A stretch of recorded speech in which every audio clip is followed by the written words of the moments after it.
වාසනාව දොරැරලා බලනවා සිහින ලොවේ මා පිබිදෙනවා.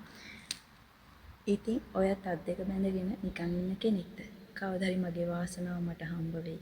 මගේ දෛවය මාව වෙනස් කරයි කියලා. නැහැ. එහෙම බලන් ඉන්නත් එපා. මොකද ඔයා උත්සාහ කරන්න. උත්සාහ කරොත් දෛවය වුණත් වෙනස් කරන්න පුළුවන්. මිනිස්සු වැටෙනවා. මිනිස්සු වැටෙන හැම තැනකදීම නැගිටින්න පුරුදු වෙන්න. ඒ නැගිටීම තව හයියක්. තව හිතට හයියක් අරගෙන නැගිටින්න පුරුදු වෙන්න. මොකද ඒ ගන්න ගැම්ම ඔයාගේ ජීවිතේ ඉස්සරහටම ගෙනියනවා. ඉතින් ඔයා කිසි දෙයකට බය වෙන්න එපා. මොකද මනසට ඔයාව පාලනය කරන්න දෙන්න එපා. ඔයා මනස පාලනය කරන්න. ඉතින් දෛව වෙනකම් බලන් ඉන්න එපා. ඔයා උත්සාහ කරන්න. දියුණු වෙන මිනිසට මේකුණත් ඇති කියනවා. ඉතින් රුපියලක් තිබ්බත් දියුණු වෙන්න පුළුවන් කෙනාට දියුණු වෙන්න පුළුවන්. ඉතින් උත්සාහය කැපවීමයි තමයි අවශ්‍ය. හැබැයි මනසින් වැටෙන්න එපා. මොකද මනස කිව්වොත් ඊට බෑ කියලා වට හැමදාම බෑ.